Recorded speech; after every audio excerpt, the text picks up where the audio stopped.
Assalamualaikum warahmatullahi wabarakatuh. Perkenalkan, nama saya Elsa, saya dari Prodi PGSD dengan NIM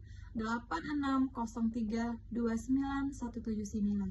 Baiklah, di sini saya akan menjelaskan ontologi, epistemologi, dan aksiologi. Pertama, mari kita bahas tentang ontologi.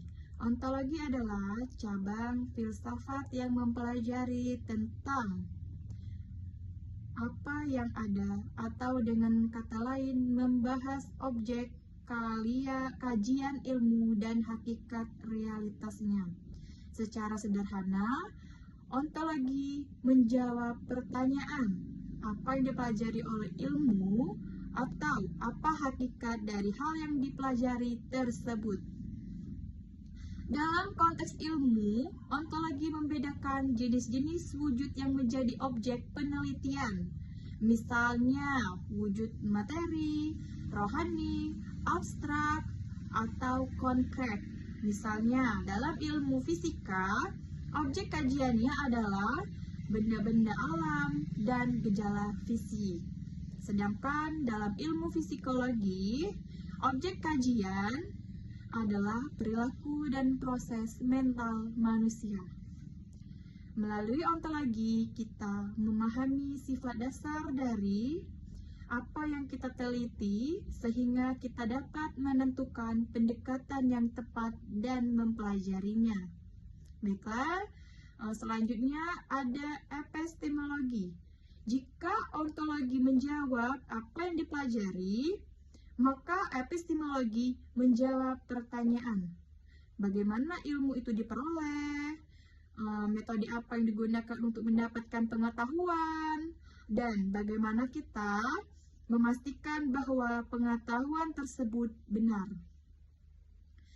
Epistemologi membahas tentang asal-usul cara memperoleh batas keabsahan pengetahuan. Dalam ilmu, epistemologi menjadi dasar penentuan metode penelitian. Apakah kita menggunakan metode ilmiah, metode deduktif, metode induktif, atau metode lainnya. Selain itu, epistemologi juga mengatur kriteria kebenarannya, sehingga pengetahuan yang dihasilkan dapat diuji dan dibuktikan, dan diakui kebenarannya oleh masyarakat ilmiah. Tanpa landasan epistemologi yang jelas, suatu pengetahuan tidak dapat dikatakan sebagai ilmu yang sahih. 3. Aksiologi. Aksiologi adalah cabang filsafat yang membahas tentang nilai, etika, dan tujuan penggunaan ilmu. Aksiologi menjawab pertanyaan, untuk apa ilmu itu digunakan, apakah ilmu tersebut bernilai baik atau buruk, dan bagaimana seharusnya ilmu diterapkan dalam kehidupan agar memberi manfaat. Aksiologi mengarahkan bahwa ilmu tidak hanya sekedar pengetahuan yang diketahui, tetapi juga harus memiliki nilai guna dan manfaat bagi manusia dan lingkungan. Selain itu, aksiologi juga mengatur etika dalam pengembangan dan penerapan, sehingga ilmu tidak disalahgunakan untuk hal-hal yang merugikan. Misalnya, penemuan teknologi nuklir dapat digunakan sebagai sumber energi yang bermanfaat, namun juga dapat digunakan sebagai senjata yang merusak. Disinilah peran aksiologi untuk menentukan arah dan tujuan penggunaan ilmu yang sesuai dengan nilai-nilai kemanusiaan. Ontologi, epistemologi, dan aksiologi tidak dapat berdiri sendiri-sendiri, melainkan saling berkaitan erat dan membentuk satu kesatuan landasan filsafat ilmu. Hubungannya dapat dijelaskan sebagai berikut.